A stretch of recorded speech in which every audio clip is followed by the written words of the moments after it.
En los años 60, Gran Bretaña se estaba recuperando de los problemas de la posguerra. Una nueva energía corría por sus ciudades. Londres estaba llena de vida, la música cambió, la moda explotó.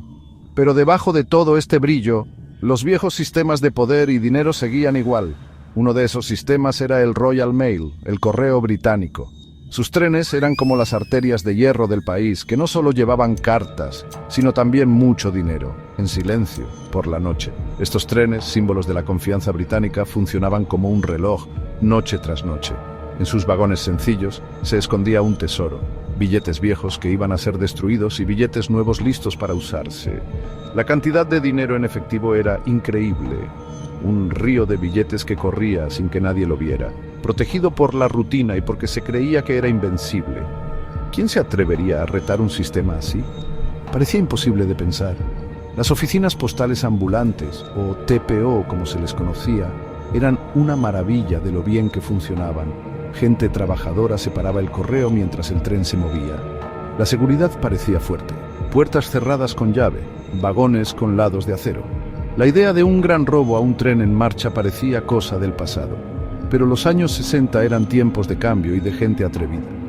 Las cosas que antes eran seguras ya no lo parecían tanto.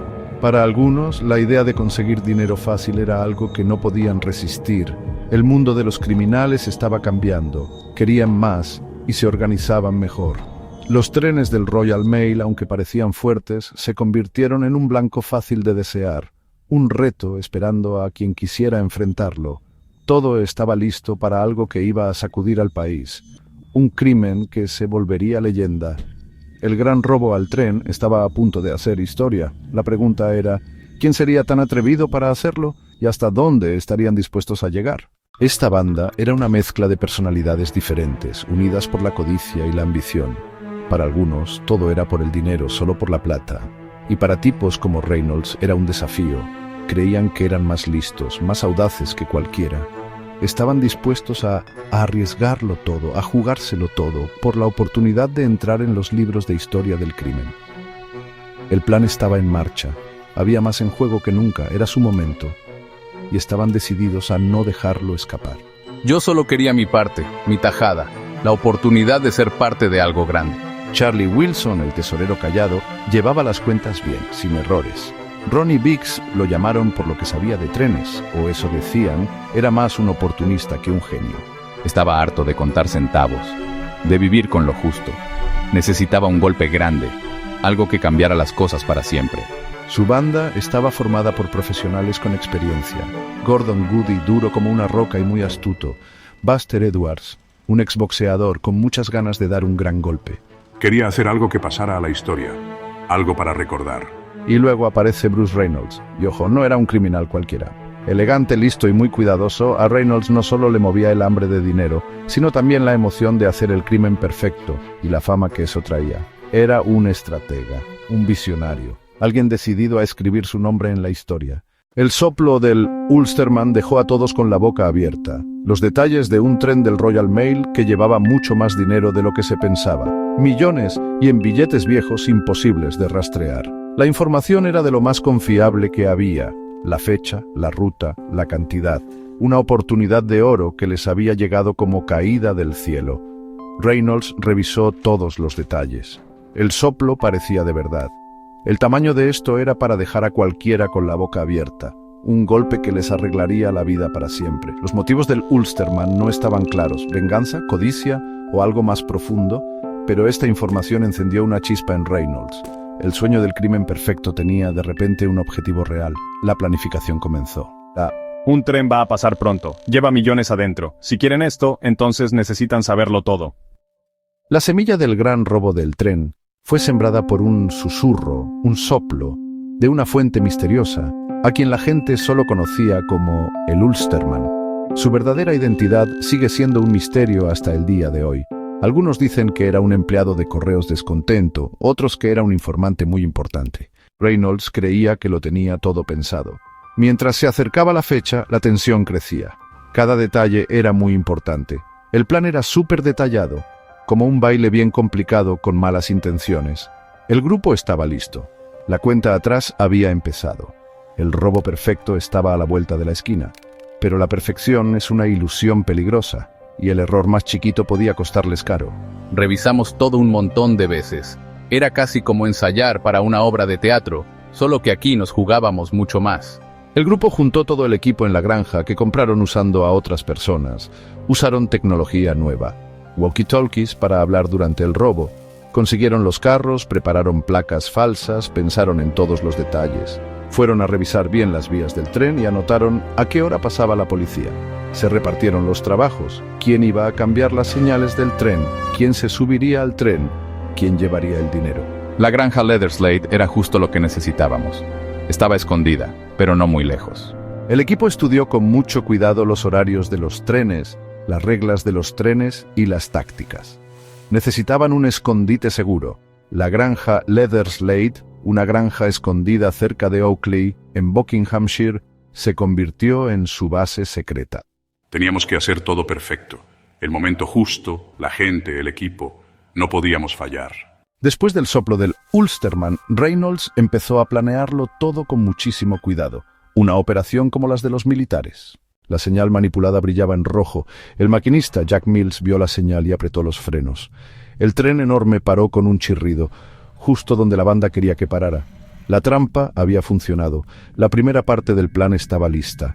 La banda se puso en marcha. El robo había empezado. Ahora ya no podían echarse para atrás. El crimen perfecto estaba sucediendo. Y el mundo pronto iba a saber sus nombres. Una leyenda estaba naciendo, pero ser una leyenda cuesta caro. Y ese precio estaban a punto de pagarlo. Entonces lo oyeron. El sonido de la locomotora sonando más y más fuerte, más y más cerca. Años planeando esto, semanas preparándose, todo dependía de estos momentos. El tren correo, el Up Special, llevaba su carga tan valiosa. En la oscuridad cada ruidito se oía un montón. Estábamos esperando el tren.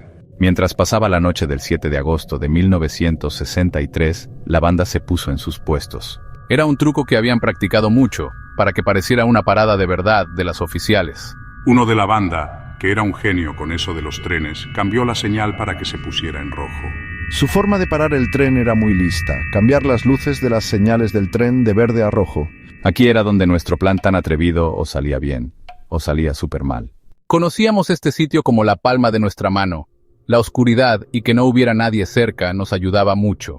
El lugar que escogimos era un pedazo de vía solito y apartado, el puente Brydego, cerquita de Sears Crossing. Al día de hoy, serían más de 50 millones de libras. La banda había logrado lo que parecía imposible. Pero el tiempo corría. El plan de escape tenía que ejecutarse a la perfección. Cada segundo era valioso. La presión era muchísima. El crimen perfecto estaba a punto de lograrse. Pero la perfección es solo una ilusión. Y el destino estaba a punto de cambiar las cosas. El siguiente paso sería clave. La huida comenzó. Y esta historia se volvió aún más legendaria. A pesar de un pequeño problema, conseguimos la mayor parte del botín, unos 2,6 millones de libras. No todo salió como lo planeamos. Nuestro segundo maquinista no podía manejar la locomotora, así que tuvimos que recurrir a Mills, que ya estaba herido. Eso nos hizo perder tiempo muy valioso. El trabajo en equipo fue perfecto. Cada uno sabía qué hacer. Las bolsas se amontonaban, listas para el camión. En el puente, la banda rodeó el vagón haciendo una cadena de personas para bajar 120 sacos de correo llenos de billetes usados. Fue un esfuerzo enorme, una verdadera carrera contra el tiempo. Jack Mills estaba herido, pero lo obligaron a manejar la locomotora y el vagón con el dinero hasta el puente Brydego. Salí de mi cabina para ver qué pasaba y me encontré con hombres con máscaras. Traté de resistirme y me golpearon muy fuerte en la cabeza. Rápido la desenganchamos del resto del tren. Los demás trabajadores se quedaron atrás, sin darse cuenta de nada. Lo primero que hicimos fue desenganchar el vagón del dinero, el que tenía el dinero.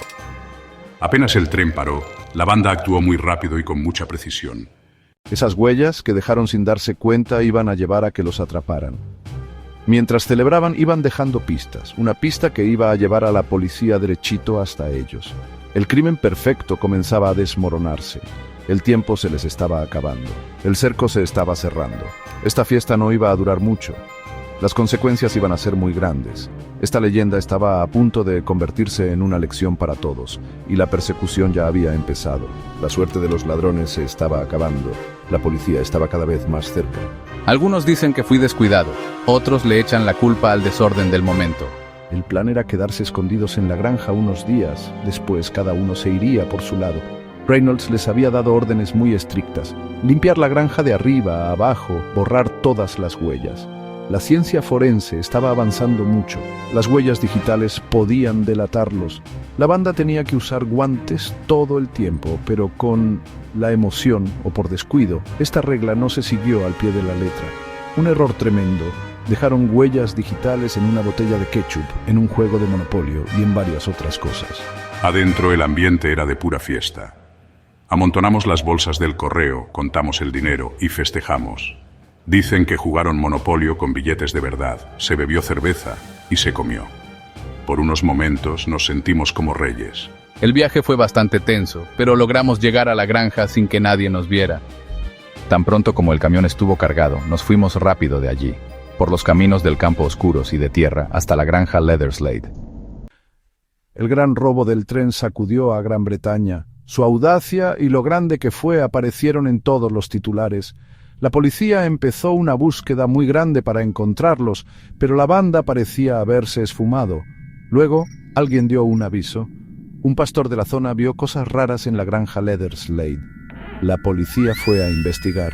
El 13 de agosto, 5 días después del robo, entraron en la granja abandonada. Adentro encontraron cosas que habían dejado con mucha prisa y un montón de pruebas. La banda había escapado, pero había dejado pistas. La granja estaba llena de pistas: latas de comida vacías, bolsas de dormir, herramientas y, muy importante, sacos de correo. Muchos estaban vacíos, pero se notaba que eran de la oficina de correos.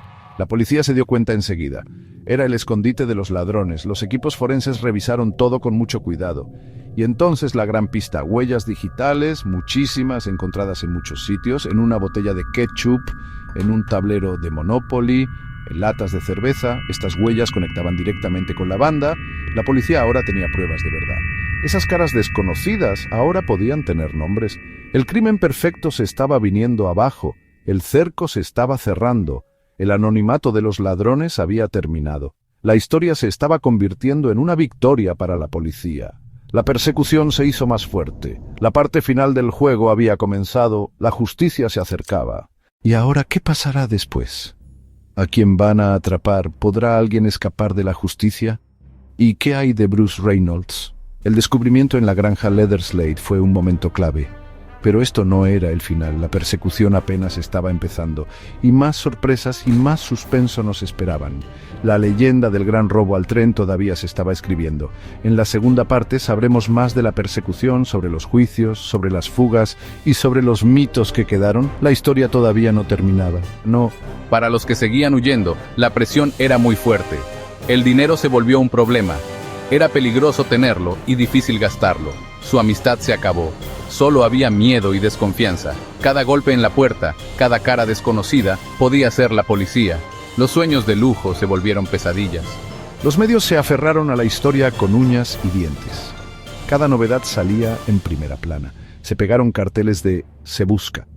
Las caras de los sospechosos ya eran conocidas por todos. Los ladrones se volvieron antihéroes. Muchachos trabajadores que engañaron al sistema. El gran robo al tren fue más que un simple crimen. Esto atrapó la imaginación de la gente. El hallazgo en la granja Leatherslade cambió toda la investigación. Las huellas digitales se enviaron rápido a Scotland Yard. Y empezaron a salir nombres. El velo de su anonimato había caído. La cacería estaba en marcha. No se pierdan la segunda parte.